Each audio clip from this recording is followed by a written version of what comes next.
Di akhir sesi debat ketiga capres masing-masing memberikan pernyataan penutup. Berikut closing statement yang disampaikan ketiga capres dalam debat perdana di kantor KPU Menteng, Jakarta Pusat. Segmen terakhir ini kita akan menyimak pernyataan pamungkas dari masing-masing calon presiden. Kami mohon para calon presiden untuk maju ke panggung menyampaikan pesan penutupnya. Baik, kami persilakan kepada Bapak-Bapak calon presiden untuk kemudian merapat menuju ke panggung utama. Ya, dan untuk itu kami awali dari calon presiden nomor urut 1 kepada Bapak Anies Baswedan. Waktu Anda 2 menit, dimulai dari sekarang. Di sini. Silakan, Bapak. Bahwa saat ini kita di persimpangan jalan antara tetap menjadi negara hukum di mana kekuasaan dikendalikan oleh hukum, atau kita menjadi negara kekuasaan di mana hukum diatur dan dikendalikan oleh penguasa. Oke? Dalam situasi itu saya ingin sampaikan ini adalah sebuah gerakan perubahan. Kita sama-sama. Kita ingin mengembalikan tetap menjadi negara hukum di mana kekuasaan dikendalikan. Dan saya ingin sampaikan bahwa etika dijunjung tinggi.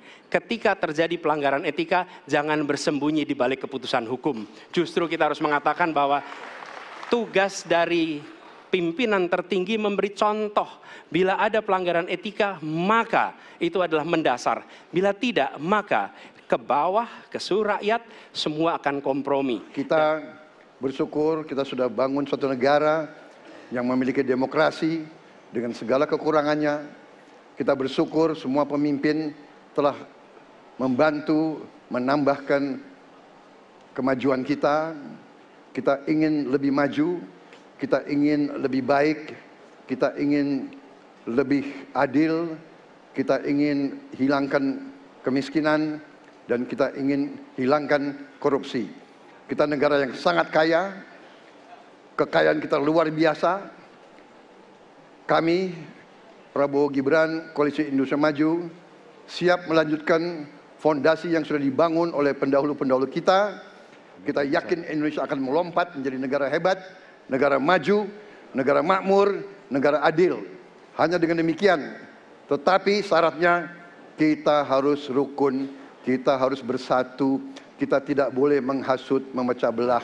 Bagaimana pemerintah betul-betul bisa melayani dengan memberikan teladan dari pemimpin tertinggi yang anti korupsi, yang menunjukkan integritas, yang menunjukkan layanan pemerintahan yang mudah, murah, cepat, sat-sep. Kalau itu bisa kita lakukan, maka betapa bahagianya rakyat ini. Pemerintah ini ada yang ketika dikritik tidak baperan, yang ketika media menulis, mereka merasa ini vitamin buat dirinya, bukan sedang merongrong, apalagi kemudian merasa terancam. Maka dalam penghormatan terhadap HAM, mari kita konsisten antara pikiran, perkataan, dan perbuatan. Dan saya berdiri bersama korban untuk keadilan. Terima kasih. Debat perdana Pilpres sebagai tolak ukur untuk debat berikutnya. Ya, lantas apa evaluasi KPU atas debat perdana Pilpres?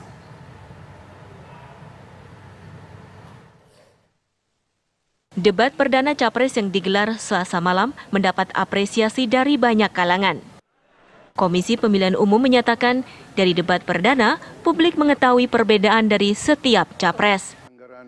Sebagaimana yang Bapak Ibu lihat dan kami dengar di media massa, WhatsApp grup, alhamdulillah semuanya mengapresiasi karena dapat melihat perbedaan di antara ketiga pasangan calon dalam melihat satu tema besar untuk Indonesia yang jauh lebih baik dari masing-masing versi pasangan calon. Terima kasih. KPU juga menjelaskan format debat dilakukan secara interaktif. Format debat perdana juga akan dijadikan tolok ukur untuk debat berikutnya. Kita bertanya melalui panelis sudah membuat pertanyaan, diacak pertanyaannya karena mereka menyiapkan banyak sekali draft pertanyaan, diacak, mereka ngambil sendiri, lalu kemudian mereka bisa jawab sesuai dengan pertanyaan yang disampaikan panelis. Lalu kemudian berikan tanggapan antar mereka, lalu kemudian mereka sendiri boleh bertanya. Jadi ini interaktif, tidak ada yang isu bahwa ini sudah disampaikan pertanyaan lebih dulu, dan saya rasa pemirsa bisa lihat secara objektif terkait dengan pelaksanaan kemarin. Dari debat pertama, sejauh ini nanti setahu saya benchmark itu akan dilanjutkan untuk mendapatkan menggali lebih banyak terkait dengan tema dari masing-masing pasangan calon. KPU juga mempersilahkan masing-masing tim Capres-Cawapres untuk menyampaikan masukan soal format dan materi debat. Dari Jakarta, tim TV One mengabarkan. Pada 14 Februari